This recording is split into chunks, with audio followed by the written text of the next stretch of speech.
Hey guys, what is going on? Welcome back to Mark's Tech. So in today's video, I want to talk about the iPhone SE, the 2020 iPhone SE, which is pretty much the iPhone 8, but they renamed it the SE because the SE holds a kind of a degree of standard of cheap iPhones, but not the cheap iPhone, the 11 or the 10R from last year. So basically, the SE is the new cheap iPhone peasant phone. So who is this iPhone for? Okay.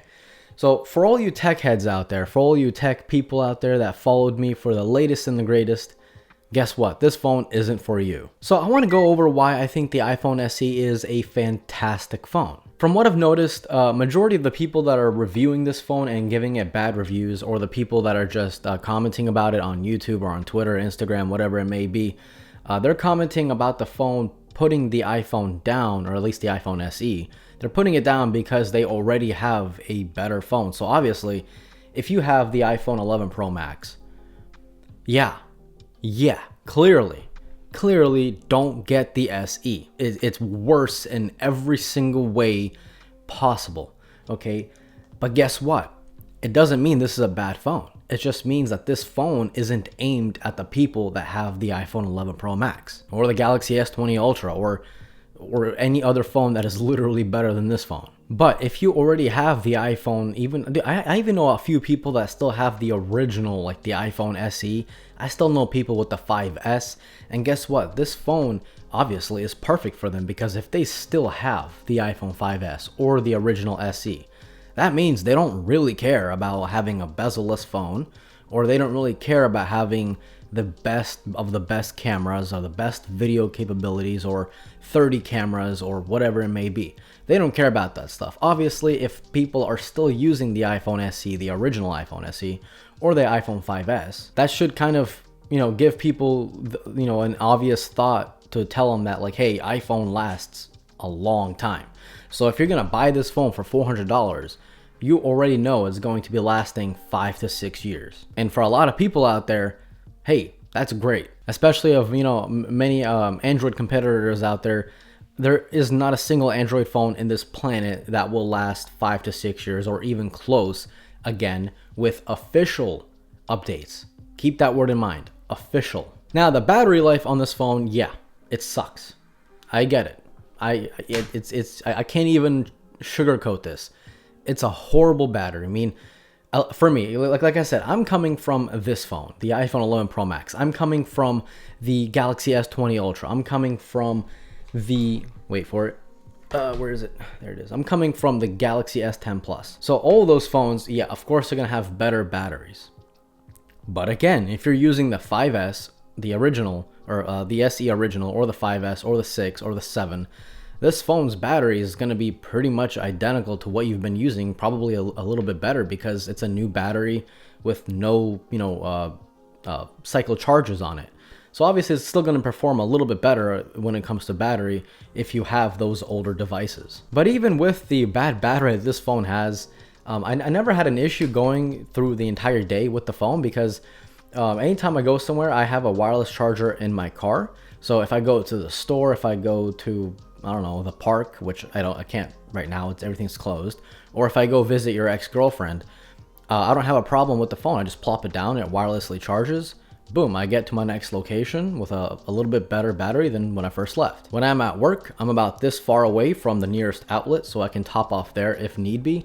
Obviously, it's good to have a phone that you don't need to do that. You just take it off the charger in the morning and it lasts the whole day without worrying.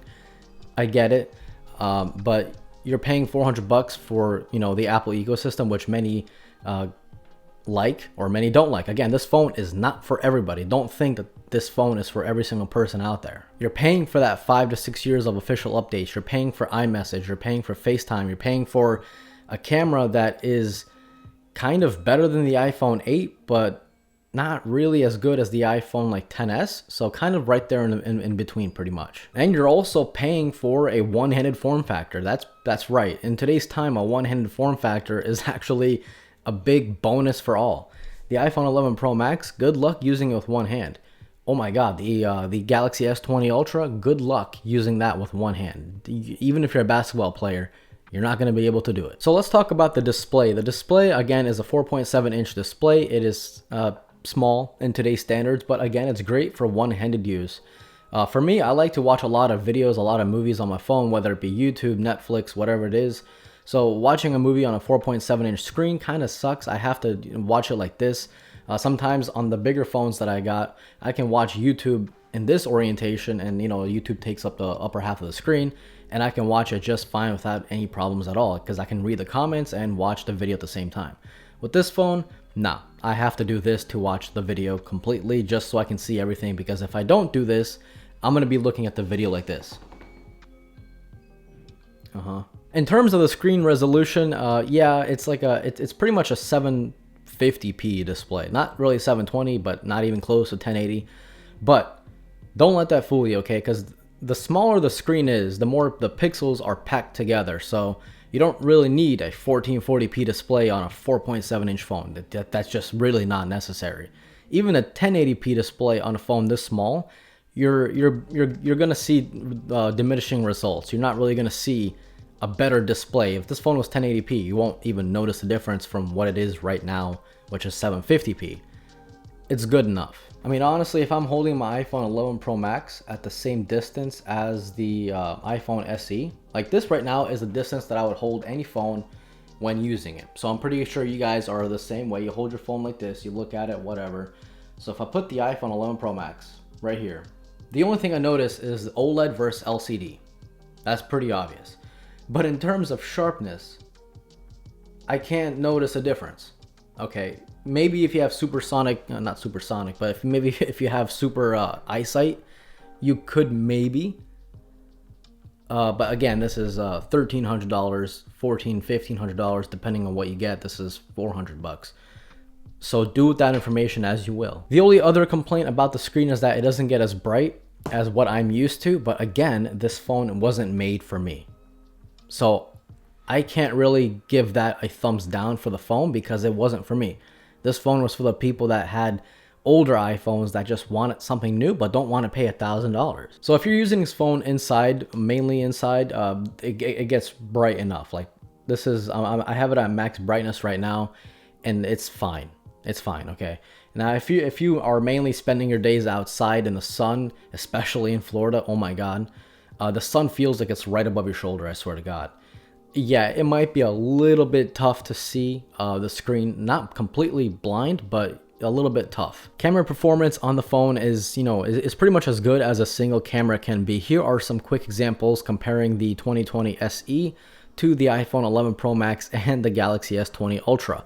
I'm not going to label which phone took what photo, because I think it'll be pretty interesting to see if you guys can spot the differences without labels. The camera on the S20e is pretty much the same exact as the iPhone 8, but since this does have that upgraded A13 chip, the photo processing should be improved.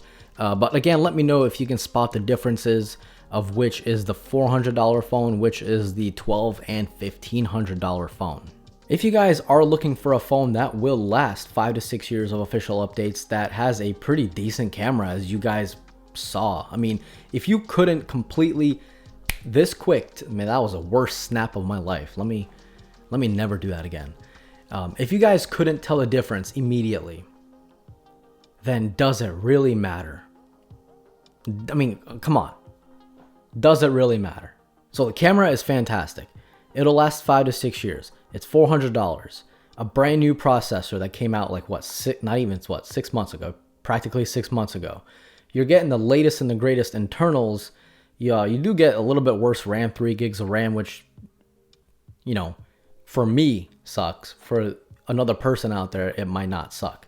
You're getting into the Apple ecosystem for a cheap price. And the only real downside, being open-minded, not judging based off what I have already, the only real downside is the battery. But that all depends on how you live your day-to-day routines. If you're always constantly near a plug, and since this does have wireless charging, if you're sitting at work in an office or something, you set down the phone, even a simple 15-20 minute top off throughout the day can make the phone last all day. So it all depends on you. But to say this phone sucks is, I think it's the most unfair thing to say, considering that Apple has literally given us the most like the most fast processor of any phone in a $400 phone. So to say the phone sucks just because of one downside, which is the battery, which is a pretty big downside, it doesn't make the phone suck. It's a pro and con. There's pros and cons to everything. So if you guys have any questions, please feel free to leave them down below. I'll try to answer as many as I can. If you guys enjoyed the video, click the like button. It helps this channel out greatly. And if you are new here, consider subscribing. This was Mark from Mark's Tech. Adios.